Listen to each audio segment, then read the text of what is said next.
Dear students, greetings. My name is Dr. Parvez Farooqi. I am here to introduce you to a semester 6 diploma information technology course, cybersecurity and digital forensics. I am here so that we can go along and discuss quite a few things in security and privacy. I am associated with Department of Technical Education as Head of Department Information Technology. And my area of research that I work since around last 2 decades is security and privacy. So it is really good that the students of engineering have been able to take diploma and also incorporate security while developing their applications. So if I come to this particular course, the name itself suggests it is cybersecurity and digital forensics with course code 4361601.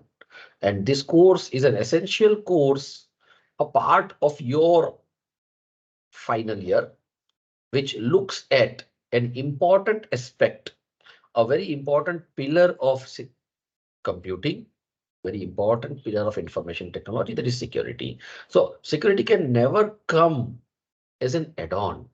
It is one of the very important aspect. And hence, if you remember, you have already completed that introduction towards information security in your semester 2. Let me just go through your detailed syllabus, and here we are. The Unit 1 is an introduction of information security and cryptography, wherein we will learn how to maintain confidentiality, integrity, and availability. Then we will try to learn and analyze, also design a cryptographic hash function that we will surely come to at a second point. So let's just dive into why information security and what or why it is necessary. I am just letting you know about we already know that browser is a vehicle that takes us through whatever we want. So let me just type in Google. Like, let's just go to Google. And if you see here, there is a difference that I'm going to display. If I see here, I say it says the connection is secure. There is a lock and it gives some information about it. If the content between, if the communication between a client, that is someone who is using instance of a browser, as of now it's me. So between me and my web server, that is this Google search engine, it says this is secure. Let's take an example of a important application wherein it may just take us through. Let me just show you one website. If you see here, if you see something here, it says the connection to this site is not secure. What does this mean? It means that an embedded layer of security, which we usually know as a secure socket layer, an SSL, has not been additionally embedded. But as a programmer, it's your duty to see that when someone logs into your website, say if I log onto your website, what I see here right now never travels as a plain text to the web server, because someone who is called an adversary or an attacker will surely be able to actually look at what I just said. So with a very simple example, we are trying to look at why it is important for you as a programmer to look at diploma course or an undergrad course to look at security being one of the pillar and just not a simple way of adding something as an add-on. Very important for you to remember this. So let's just dive into the presentation and see how we are able to actually include security to be an integral part of computing. So a brief introduction about myself. This is a brief profile, and I would also like to tell you I have a YouTube channel as of now at the rate I am Parvez Farooqui. So you don't have an A between I am Parvez Farooqui on YouTube, and I'll keep on posting curated videos for you to be able to understand more and add the layer of security and privacy to your applications, whether you develop a website, you develop a web app, you develop a normal mobile application either in Android or iOS, or you develop a cross-platform thing. Very important for us to understand that, right? So let me just take you to something very important now. Fine. Uh, let's just begin. Right. So if I look at this, cryptography, which is an important aspect, something which is an integral part to provide security, usually exists everywhere. So there are exceptions that I showed. Right? You already have viewed an exception that I showed it. Right? If you see the AICTE website, which is your council website, it is already protected by an additional layer of security. Our university portal is also using additional layer of security via something called a secure socket layer. But still, there are many websites, many portals that people use, and those websites or those portals sometimes surely are without HTTPS. But does that mean HTTPS is the solution to every problem? No.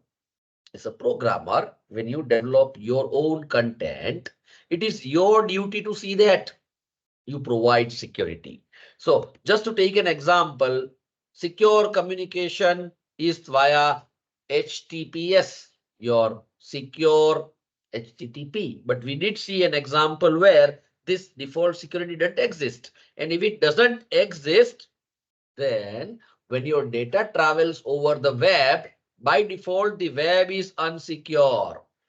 It never guarantees any privacy to you. Neither it has something inbuilt to be able to look at the security aspect. So by default, security does not exist because internet is a public network which is spread across the globe. However, HTTPS is a protocol, your secure hypertext transfer protocol, rather than only the hypertext transfer protocol, provides a 128 bit of encryption. You're already aware when you use WhatsApp for communication, it surely tells you there is a 128 bit encryption associated with your WhatsApp, right? You would be literally looking at that for a lot of time. Every time when there is a change, whenever there is a minor correction, it always tells you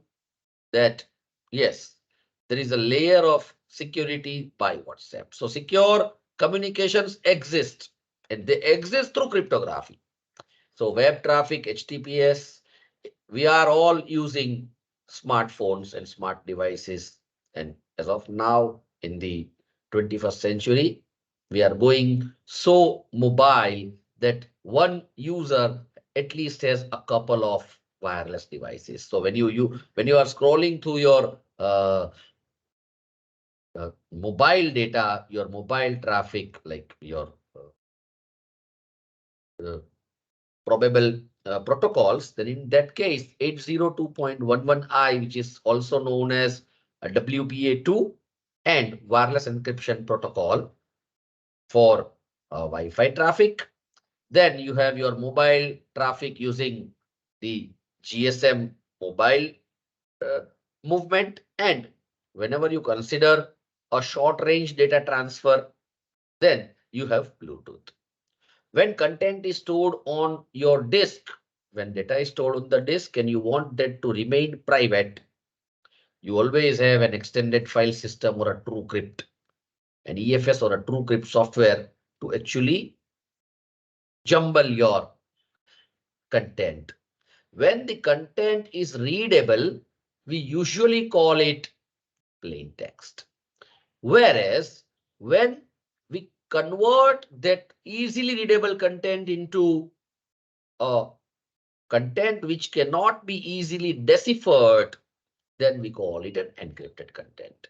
So even our DVDs and Blu-ray discs, which are our backup devices, have content protection, so people cannot easily copy the content from those discs, because there are piracy laws in case of music and in case of multimedia. So movies and music are wary of a lot of piracy. So diskettes, DVDs and Blu-ray discs are content protected. When you log on to a web server, you have a excellent communication in form of Kerberos. So let me just show you the Kerberos protocol. It's a seven-headed dog. Fine, a Kerberos is a seven-headed dog whose job is to ensure authentication. So if you see this diagram, if you see here, you'll see here you are on the left, you are the client, and you identify, you associate certain keys. If you see blue, red, green, red, and blue, and there is a lock. So now you have to associate that lock here. If you see this, I hope things are getting clear.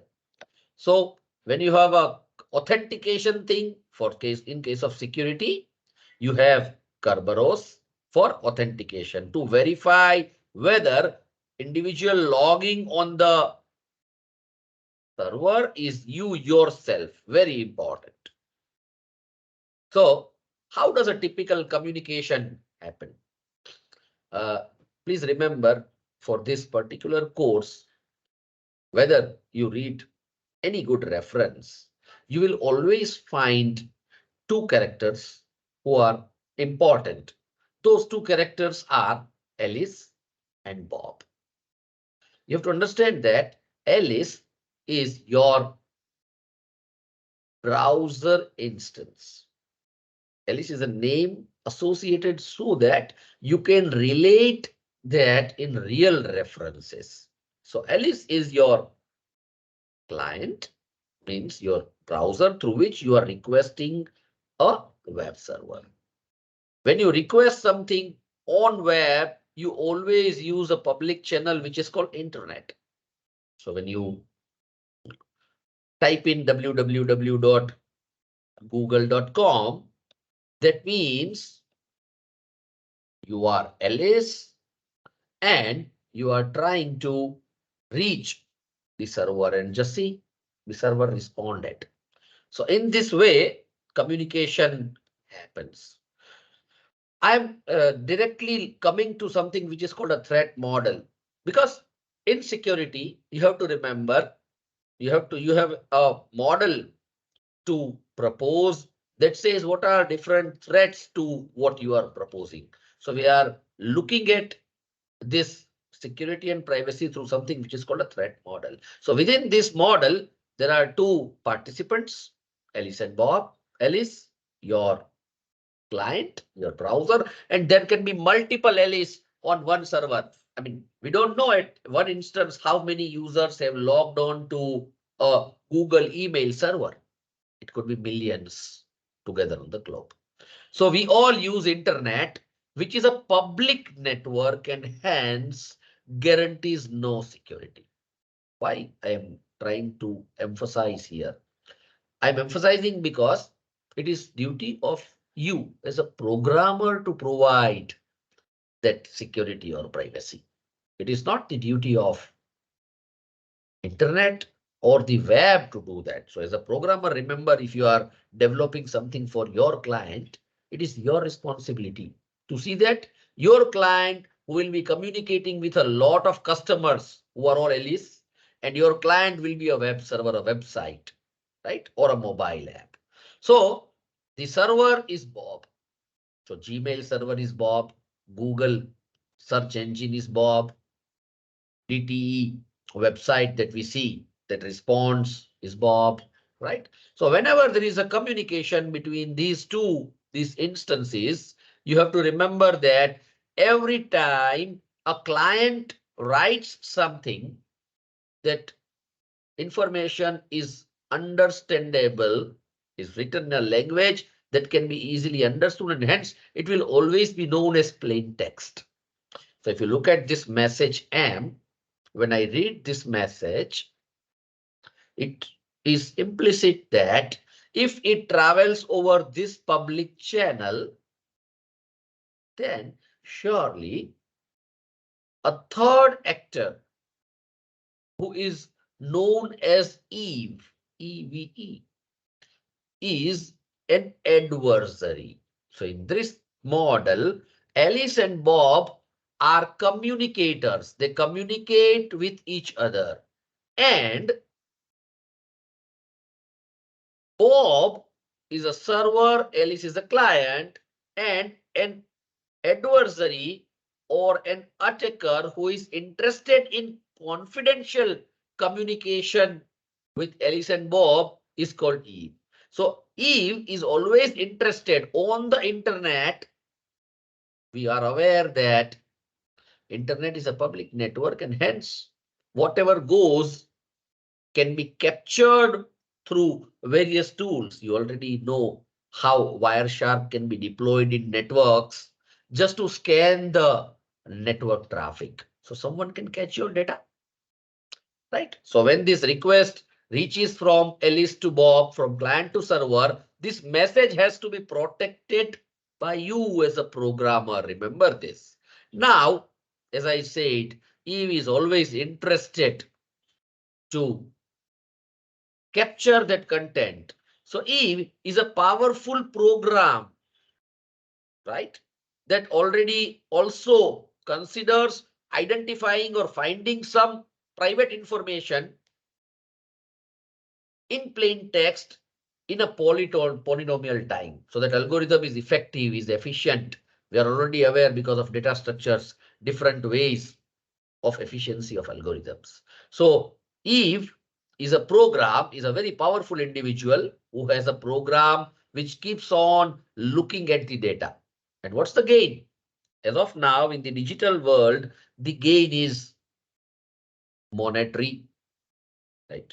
The gain is monetary advantages. If I am able to get username and password for a consumer's bank account, it's a gold mine for me. And hence, these three characters will be played throughout our course. Browser instance is Alice, web server is Bob, attacker is Eve. So this is the threat model as of now. So what should you as a programmer do? Because these three actors, these three players are to be considered when you write your program. And hence I said security is an important pillar of computing. It cannot be embedded. It cannot be an add-on later on. If you haven't uh, developed a program which is secure by design, it has got to be attacked by a lot of adversaries, a lot of attackers. We will use these two words, adversary or an attacker, interchangeably so that you know there are millions of threat actors across the globe because they are able to earn a lot of revenue, a lot of money out of it. So now, what is the goal?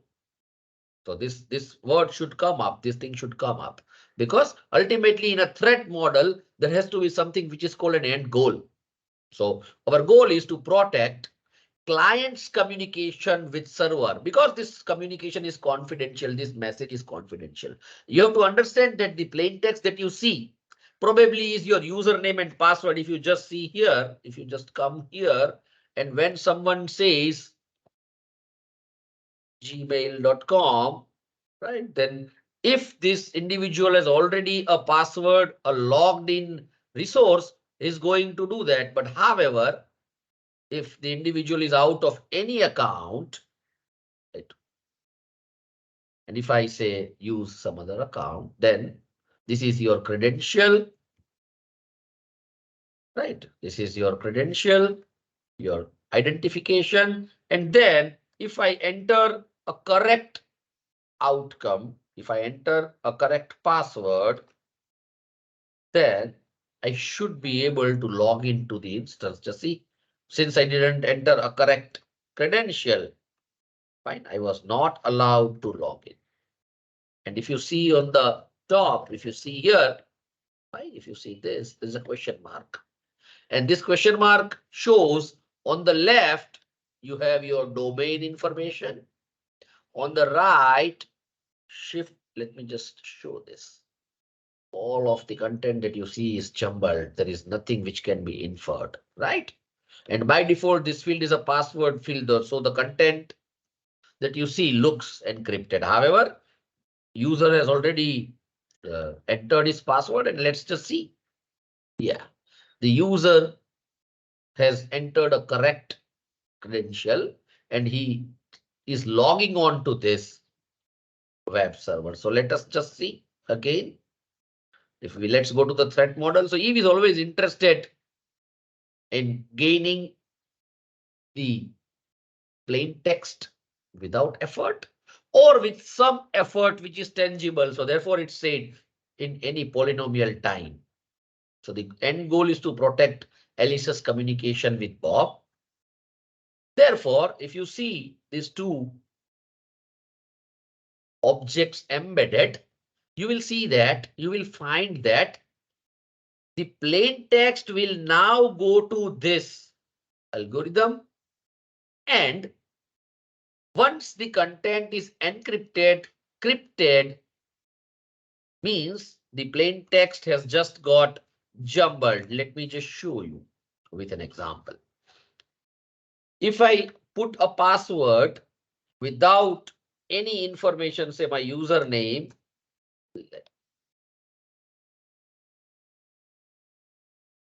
say our username is, and let's assume the password was PAWSWD. If this information travels, in this manner, an attacker easily understands that, let's say this, that this particular user on the website has this password. So no effort, and he's able to control, is able to take control of your account. However, if I decide to employ cryptography to this, then cryptography is a mathematical science by which you can convert this plain text, which can be easily recognized, into something which is called an encrypted text. Let me just show you.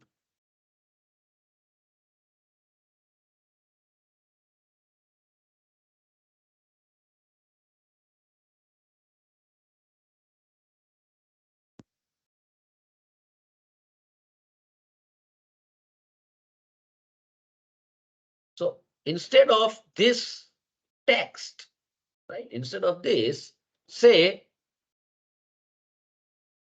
this information travels. There is a difference between these two. The text that I just wrote here, fine, does not hold any meaning, doesn't hold. It holds no or I would rather say holds no information directly. So if this text is available to the attacker, to Eve, the adversary, Eve has to make some effort to convert this encrypted content into this particular plain text, right? Since this is important. So whenever the content has to travel, the content usually travels via or encrypted via the encryption algorithm, and then it moves on the public network. Right? So let me again come back. Right. So what is this known as? That process is known as encryption. So if I apply an encryption algorithm, what does it say? I will say the text that is readable is called a plain text. So my plain text, let's say my plain text is hello world. So now I want to encrypt it. So when I apply an encryption algorithm, right, EA says plain text plus some key, right? So this is encryption algorithm. If you see here, what I did, I just replaced a character by a next character in your alphabets. P was replaced by Q, A by B, R by S, V by W, E by F, Z by A, because we are moving in a cyclic direction. So there was only a replacement of characters and nothing else. We did nothing else, right? So we have said there are in all 26 alphabets, right? Smaller and greater, right? Small, I mean small in caps and in small. So we assign a numeric value to this, right? These alphabets, and hence, if we begin with a 0, the last character Z has a numeric value called 25. So if you look at this text, you'll see that the content has actually got jumbled. It has got encrypted. A very simple example. So when I want to when I want to protect my plain text, I'll apply an encryption algorithm where I will give a key to, I'll encrypt the plain text via a key. It is the same scenario wherein you lock your house. You have a lock, but important attribute that comes along with the lock is key. So when you lock your house, you take the key along. So if someone gets hold of your key, ultimately he has access to your house. So you ensure that you take the key along with you. You don't put the key besides your locked house, because if someone else knows, he's going to just unlock the house and receive plain text. He is able to get access to your house, means whatever is inside is your plain text. So now this message M is encrypted by this encryption algorithm. So what's the advantage? Now this algorithm ensures this text that I have is an encrypted text. So this encrypted text travels over a public channel, which is inherently unsecure. So now Eve has to make some tangible efforts within a polynomial time or within a time frame to get access to this message. When it reaches Bob, when it reaches the server, Bob doesn't understand what Alice sent because it's encrypted. But Bob and Alice both have agreed upon something. They've agreed that we will have a common mechanism which is called a known algorithm to both of us, and we will agree on a confidential key. So when the content reaches server, server applies the decryption algorithm wherein it takes input. What does it take input? It takes input as an encrypted text, right? So D takes input as encrypted text, wherein it will, right, E minus key. It exactly follows the reverse process of what? The client it, but they have agreed upon something which is called a key, right? So in this manner, the first objective that we call confidentiality is achieved via cryptography. Important to remember that, right? So let's just go to web and let me just say CIA triangle security check.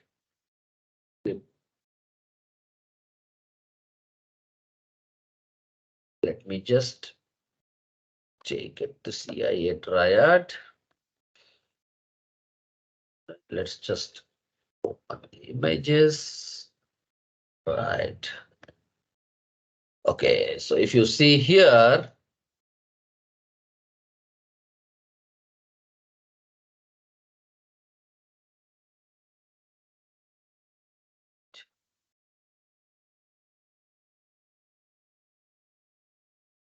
so one pillar of computing, that is the confidentiality, is achieved via the encryption. Now, there are two other attributes, integrity and availability. So, what is availability? A web server has to remain accessible and provide continuous service. There is no way a web server, when asked for some data, doesn't respond. It has to. There is no way a web server doesn't respond. So a web server remains available 24 hours, 365 days, irrespective of what kind of maintenance it undergoes. And that availability of the web server, of the website, of the application, of the web application or the mobile web is called availability. What is integrity? If a client is able to, if a server is able to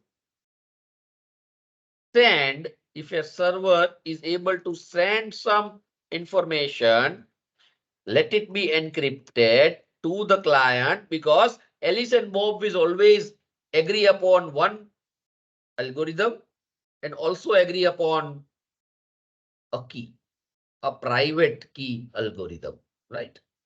To share confidential information with each other over an unsecure network. So, I mean, we are again at the same place where we say whether I need to take access of resources in a confidential manner. So in a conversation that is confidential will always happen between Alice and Bob continuously, and it is your duty as a programmer to ensure that.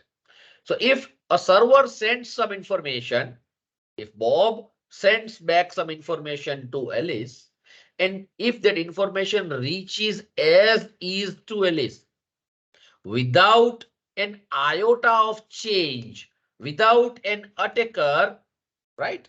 If being able to, if not being able to modify message that was sent by Bob to Alice without an iota of change, then it is known as integrity. It has achieved integrity. So in some sense, this also applies to a lot of things where people do not reveal confidential information whenever asked. So your server cannot reveal your password to someone else. If it does, then integrity is broken. So this confidentiality, integrity, and availability, which is an important attribute, right, has to be achieved via cryptography. Remember this. So today we begin with introduction to information security and cryptography. Let me just walk you through the definition of